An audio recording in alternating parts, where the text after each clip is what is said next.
Chapter 4 of Ancient and Modern Celebrated Freethinkers, by Charles Bradlaugh. Spinoza.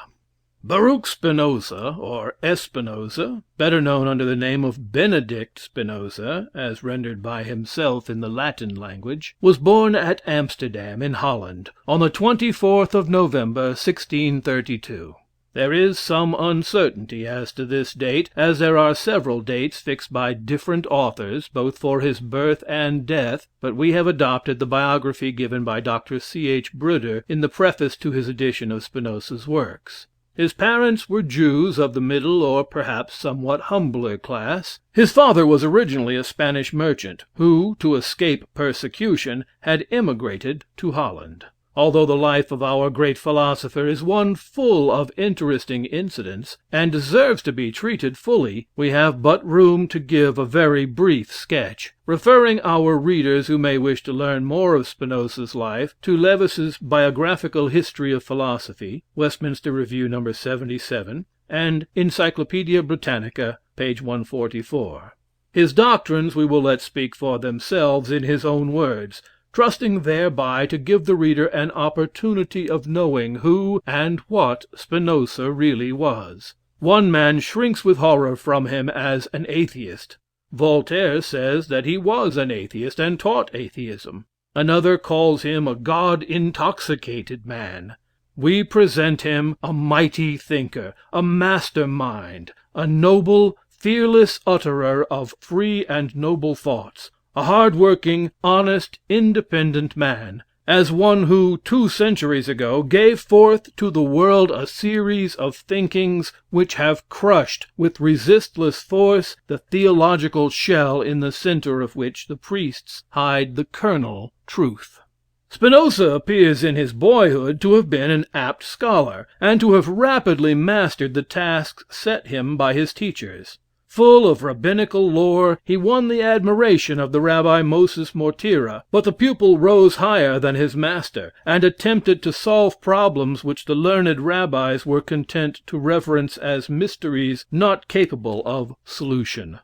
First they remonstrated, then threatened. Still Spinoza persevered in his studies, and in making known the result to those around him. He was threatened with excommunication, and withdrew himself from the synagogue. One more effort was made by the rabbis, who offered Spinoza a pension of about £100 a year if he would attend the synagogue more frequently, and consent to be silent with regard to his philosophical thinkings. This offer he indignantly refused. Reason failing, threats proving futile, and gold being treated with scorn, one was found sufficiently fanatic to try a further experiment, which resulted in an attempt on Spinoza's life.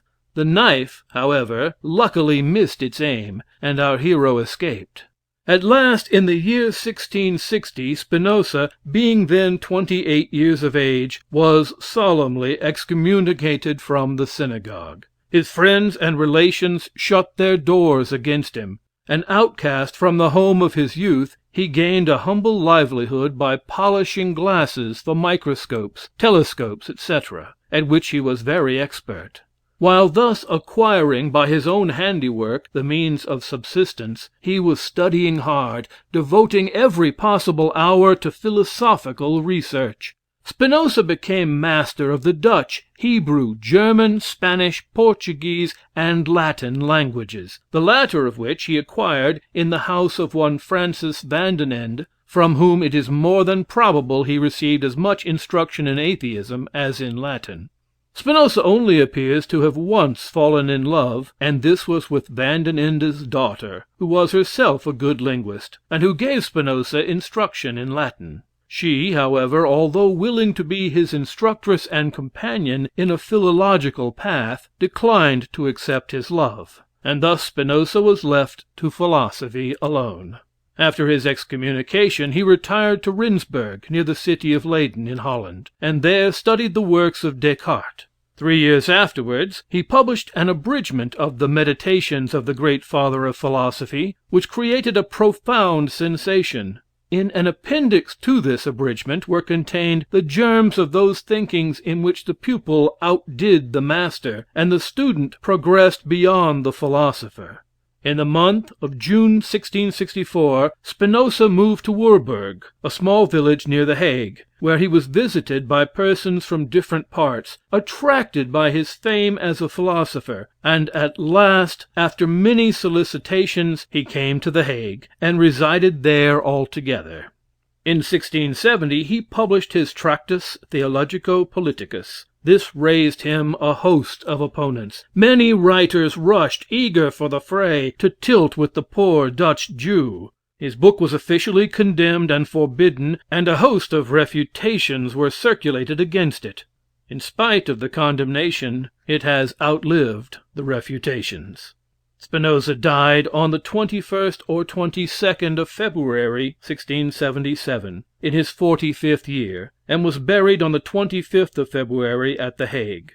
He was frugal in his habits, subsisting independently on the earnings of his own hands. Honorable in all things, he refused to accept the chair of professor of philosophy, offered to him by the elector, and this because he did not wish to be circumscribed in his thinking, or in the freedom of utterance of his thoughts.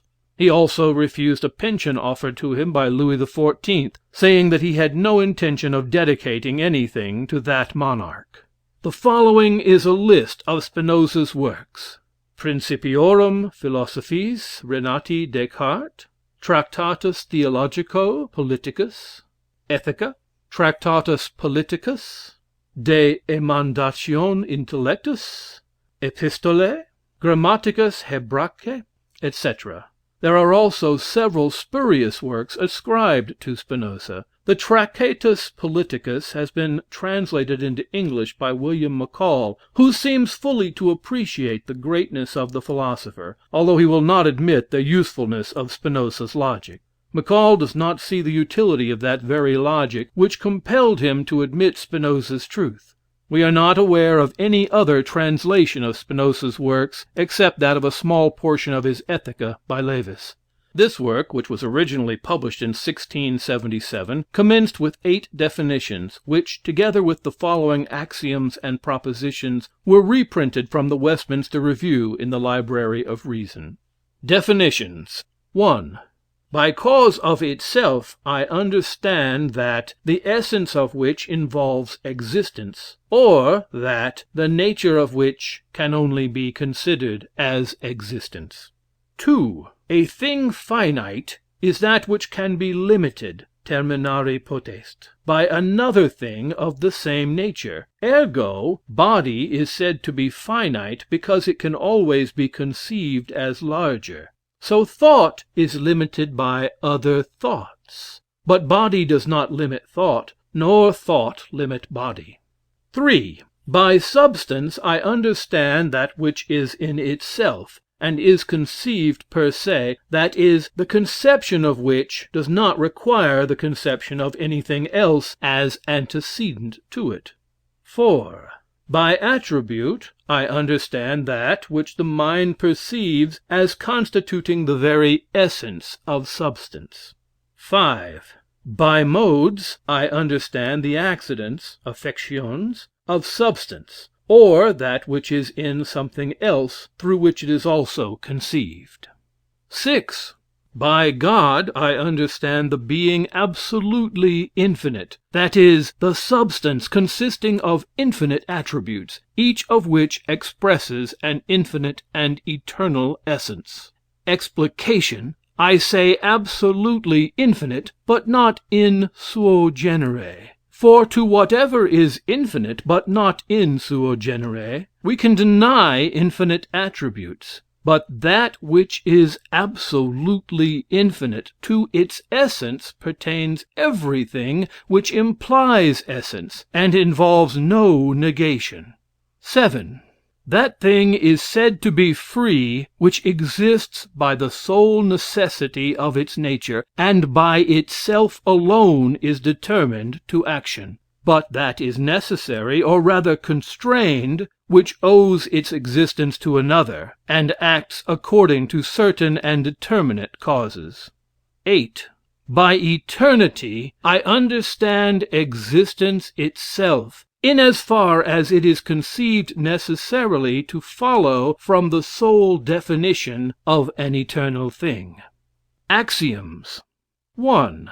Everything which is in itself or in some other thing. 2. That which cannot be conceived through another, per aliud, must be conceived per se. 3. From a given determinate cause, the effect necessarily follows, and vice versa. If no determinate cause be given, no effect can follow. 4. The knowledge of an effect depends on the knowledge of the cause, and includes it. 5. Things that have nothing in common with each other cannot be understood by means of each other. That is, the conception of one does not involve the conception of the other. 6. A true idea must agree with its original in nature. 7. Whatever can be clearly conceived as non-existent does not, in its essence, involve existence. Propositions. 1. Substance is prior in nature to its accidents. Demonstration, per definitions 3 and 5. 2. Two substances having different attributes have nothing in common with each other. Demonstration, this follows from definition 3. For each substance must be conceived in itself and through itself. In other words, the conception of one does not involve the conception of the other. 3. Of things which have nothing in common, one cannot be the cause of the other. Demonstration, if they have nothing in common, then, per axiom 5, they cannot be conceived by means of each other. Ergo, per axiom 4, one cannot be the cause of the other. QED. 4.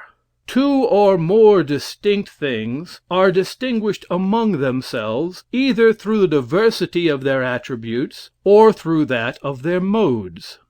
Demonstration. Everything which is in itself or in some other thing, per axiom 1, that is, per definition 3 and 5, there is nothing out of ourselves, extra intellectum, outside the intellect, but substance and its modes. There is nothing out of ourselves whereby things can be distinguished amongst one another, except substances, or, which is the same thing, per definition 4, their attributes and modes.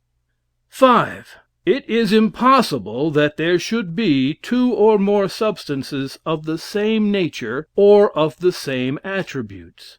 Demonstration, if there are many different substances, they must be distinguished by the diversity of their attributes or of their modes, per proposition 4. If only by the diversity of their attributes, it is thereby conceded that there is, nevertheless, only one substance of the same attribute. But if their diversity of modes, then substance being prior in order of time to its modes, it must be considered independent of them. That is, per definition 3 and 6, cannot be conceived as distinguished from another. That is, per proposition 4, there cannot be many substances, but only one substance. QED. 6. One substance cannot be created by another substance. Demonstration, there cannot be two substances with the same attributes, per proposition 5. That is, per proposition 2, that have anything in common with each other, and therefore, per proposition 3, one cannot be the cause of the other. Corollary 1. Hence it follows that substance cannot be created by anything else. For there is nothing in nature except substance and its modes, per axiom 1 and definitions 3 and 5. Now, this substance, not being produced by another, is self-caused. Corollary 2. This proposition is more easily to be demonstrated by the absurdity of its contradiction. For if substance can be produced by anything else, the conception of it would depend on the conception of the cause, per axiom 4, and hence, per definition 3, it would not be substance. 7. It pertains to the nature of substance to exist. Demonstration: substance cannot be produced by anything else, per Corollary 1, proposition 6, and is therefore the cause of itself. That is, per definition 1, its essence necessarily involves existence, or it pertains to the nature of substance to exist. QED. 8. All substance is necessarily infinite. Demonstration: there exists but one substance of the same attribute, and it must either exist as infinite or finite. But not finite, for, per definition 2, as finite it must be limited by another substance of the same nature, and in that case there would be two substances of the same attributes, which, per Prop 5, is absurd. Substance, therefore, is infinite. QED. Scholium 1. I do not doubt but that to all who judge confusedly of things, and are not wont to inquire into first causes, it will be difficult to admit the demonstration of proposition 7, because they do not sufficiently distinguish between the modifications of substances and substances themselves, and are ignorant of the manner in which things are produced. Hence it follows that the commencement which they see natural things have, they attribute to substances. For he who knows not the true cause of thing, confounds all things, and feigns that trees talk like men, that men are formed from stones as well as from seeds, and that all forms can be changed into all other forms. So also those who confound the divine nature with the human, naturally attribute human affections to God, especially as they are ignorant of how these affections are produced in the mind. If men attended to the nature of substance, they would not in the least doubt proposition 7. Nay, this proposition would be an axiom to all, and would be numbered among common notions. For by substance they would understand that which exists in itself, and is concerned through itself, i.e., the knowledge which does not require the knowledge of anything as antecedent to it. But by modification they would understand that which is in another thing, the conception of which is formed by the conception of the thing in which it is, or to which it belongs. We can have, therefore, correct ideas of non-existent modifications, because although out of the understanding they have no reality, yet their essence is so comprehended in that of another, that they can be conceived through this other. The truth of substance out of the understanding lies nowhere but in itself, because it is conceived per se.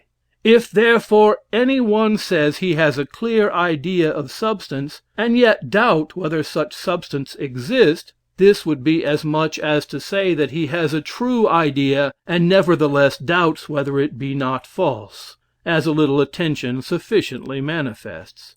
Or, if any man affirms substance to be created, he at the same time affirms that a true idea has become false, than which nothing can be more absurd. Hence it is necessarily confessed that the existence of substance, as well as its essence, is an eternal truth, and hence we must conclude that there is only one substance possessing the same attribute, which requires here a fuller development. I note, therefore, 1. That the correct definition of a thing includes and expresses nothing but the nature of the thing defined, from which follows, 2. That no definition includes or expresses a distinct number of individuals, because it expresses nothing but the nature of the thing defined. Ergo, the definition of a triangle expresses no more than the nature of a triangle, and not any fixed number of triangles. 3. There must necessarily be a distinct cause for the existence of every existing thing.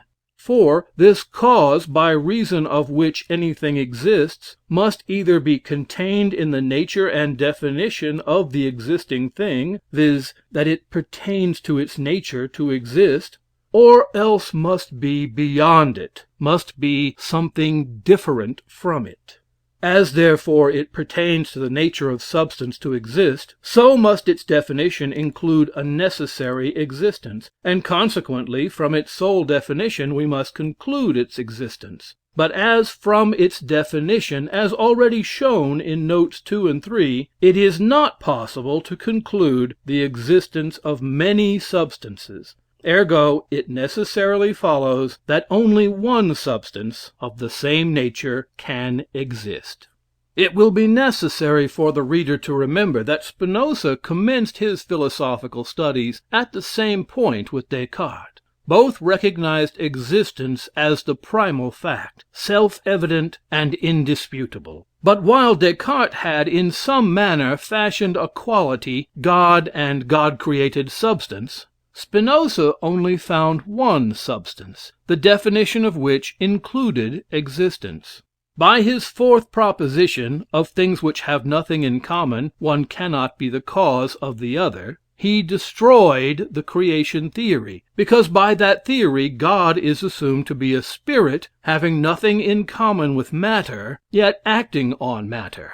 And Lewis speaks of the fourth proposition in the following terms: "This fallacy has been one of the most influential corrupters of philosophical speculation. For many years it was undisputed, and most metaphysicians still adhere to it. The assertion is that only like can act upon like, but although it is true that like causes like, it is also true that like produces unlike. Thus, fire produces pain when applied to our body, explosion when applied to gunpowder, charcoal when applied to wood. All these effects are unlike the cause. We cannot help thinking that in this instance the usually thoughtful Lewis has either confused substance with its modes, or, for the sake of producing a temporary effect, has descended to mere sophism. Spinoza's proposition is that substances having nothing in common cannot act on one another. Lewis deals with several modes of the same substance as though they were different substances. Way more to make his argument the more plausible, he entirely ignores in it that noumenon of which he speaks as underlying all phenomena, and uses each phenomenon as a separate existence. In each of the instances mentioned, however varied may be the modification, the essence is the same. They are merely examples of one portion of the whole acting upon another portion, and there is that in each mode which is common to the whole, and by means of which the action takes place. Much has been said of Spinoza's God and divine substance, and we must refer the reader to definition 6, in which God is defined as being infinite substance. Now, although we should be content to strike the word God out of our own tablet of philosophical nomenclature, as being a much misused, misrepresented, and entirely useless word, yet we must be very careful, when we find another man using the word, to get his precise definition, and not to use any other ourselves while in his company. Spinoza, when asked, "What name do you attach to infinite substance?" says, God. If he had said any other word, we could not have quarreled with him, so long as he defined the word, and adhered strictly to the terms of his definition, although we might regret that he had not either coined a word for himself, or used one less maltreated by the mass. Spinoza said, "I can only take cognizance of one substance of which I am part, having infinite attributes of extension and thought. I take cognizance of substance by its modes, and in my consciousness of existence. Everything is a mode of the attribute of extension, every thought, wish, or feeling, a mode of the attribute of thought. I call this substance, with infinite attributes, God." Spinoza, like all other thinkers, found himself overpowered by the illimitable vastness of the infinite, when attempting to grasp it by his mental powers. But unlike other men, he did not endeavor to relieve himself by separating himself from that infinite, but knowing he was a part of the whole, not divisible from the remainder, he was content to aim at perfecting his knowledge of existence rather than at dogmatizing upon an indefinable word, which, if it represented anything, professed to represent an incomprehensible existence far beyond his reach. We ought not to wonder that in many parts of Spinoza's writings we find the word God treated in a less coherent manner than would be possible under the definition given in his Ethics, and for these reasons. Spinoza, from his cradle upwards, had been surrounded with books and traditions sanctified by the past, and impressed on his willing mind by his family, his tutors, and the heads of his church. A mind like his gathered all that was given, even more quickly than it was offered, still craving for more light, and at last light came bursting on the young thinker like a lightning flash at dark midnight, revealing his mind in chains, which had been cast round him in his nursery, his school, his college, his synagogue. By a mighty effort he burst these chains and walked forth a free man, despite the entreaties of his family, the reasonings of the rabbis, the knife of the fanatic, the curse of his church, and the edict of the state. But should it be a matter of surprise to us that some of the links of those broken chains should still hang on the young philosopher, and seeming to be a part of himself, almost imperceptibly inclined to old ways of thinking, and to old modes of utterance of those thoughts? Wonder not that a few links bang about him, but rather that he ever succeeded in breaking those chains at all. Spinoza, after his secession from the synagogue, became logically an atheist. Education and early impressions enlarged this into a less clearly defined pantheism, but the logic comes to us naked, disrobed of all by which it might have been surrounded in Spinoza's mind. If that logic be correct, then all the theologies of the world are false. We have presented it to the reader to judge for himself. Many men have written against it. Of these, some have misunderstood, some have misrepresented, some have failed, and few have left us a proof that they had endeavored to deal with Spinoza on his own ground. Maccall says, "In the glorious throng of heroic names there are few nobler than Spinoza's. Apart altogether from the estimate we may form of his philosophy, there is something unspeakably interesting in the life and the character of the man. In his metaphysical system there are two things exceedingly distinct. There is first the immense and prodigious but terrible mathematical skeleton which his subtle intellect binds up and throws as calmly into space as we drop a pebble into the water, and whose bones, striking against the wreck of all that is sacred in belief, or bold in speculation, rattle a wild response to our wildest fantasies, and drive us almost to think in despair that thinking is madness. And there is, secondly, the divinest vision of the infinite, and the divinest incense which the intuition of the infinite ever yet poured forth at the altar of creation." The treatise on politics is not Spinoza's greatest work. It is, in all respects, inferior to the Ethics, and to the theological political treatise. But there are in politics certain external principles, and it is for setting forth and elucidating these that the treatise of Spinoza is so valuable. In the second chapter of that treatise, after defining what he means by nature, etc., he, on the 6th section, proceeds as follows: "But many believe that the ignorant disturb more than follow the order of nature, and conceive of men in nature as a state within the state. For they assert that the human mind has not been produced by any natural causes, but created immediately by God, and thereby rendered so independent of other things as to have absolute power of determining itself, and of using reason aright. But experience teaches us more than enough, that it is no more in our power to have a sound mind than a sound body. Since, moreover, everything, as far as it is able, strives to conserve its being, we cannot doubt that if it were equally in our power to live according to the prescripts of reason as to be led by blind desire, all would seek the guidance of reason, and live wisely, which is not the case. For every one is the slave of the particular pleasure to which he is most attached. Nor do theologians remove the difficulty when they assert that this inability is a vice, or a sin of human nature, which derives its origin from the fall of the first parent.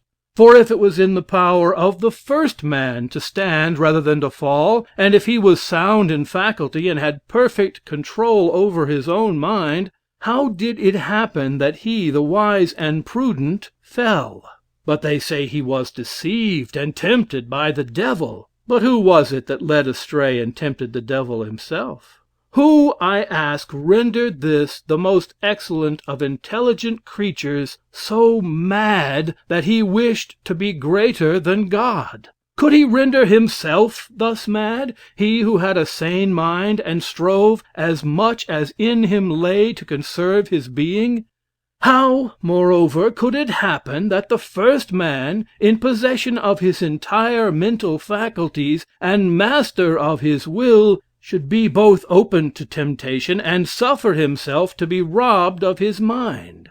For if he had the power of using his reason aright, he could not be deceived. For as far as in him lay, he necessarily sought to conserve his own being, and the sanity of his mind.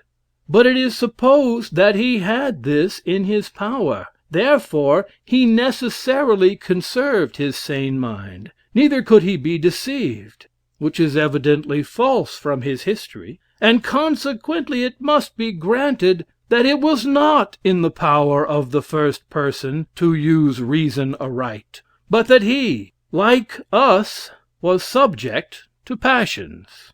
Spinoza is scarcely likely to become a great favorite with the Woman's Rights Convention. In his 9th chapter of the same treatise, he says, "If by nature women were equal to men, and excelled as much as they in strength of mind and in talent, truly amongst nations, so many and so different, some would be found where both sexes ruled equally, and others where the men were ruled by the women, and so educated as to be inferior to them in talent. But as this has never happened, we are justified in assuming that women, by nature, have not an equal right with men, but that they are necessarily obedient to men, and thus it can never happen that both sexes can equally rule, and still less that men be ruled by women."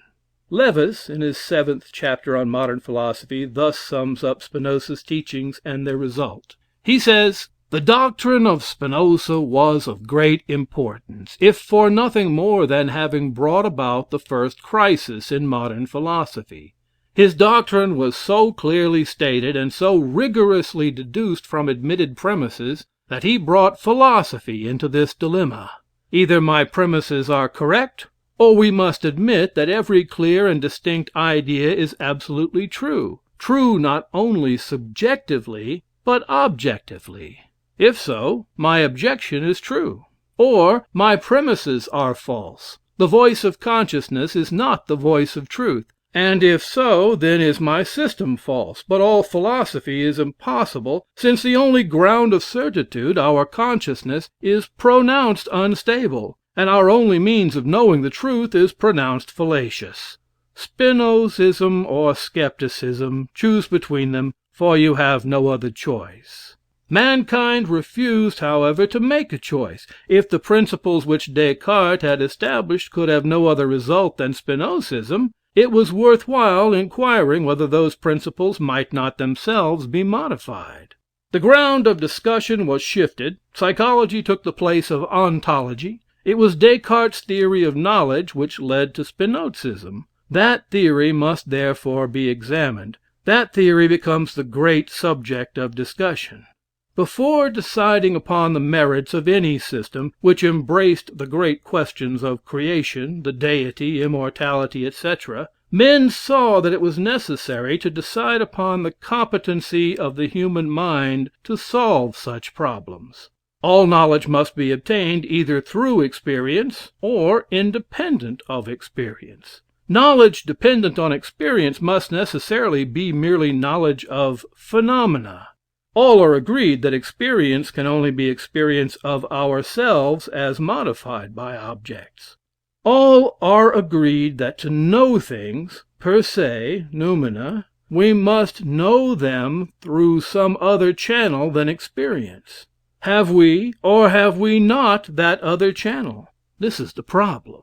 Thus, before we can dogmatize upon ontological subjects, we must settle this question: can we transcend the sphere of our consciousness and know things per se? End of chapter 4. Spinoza.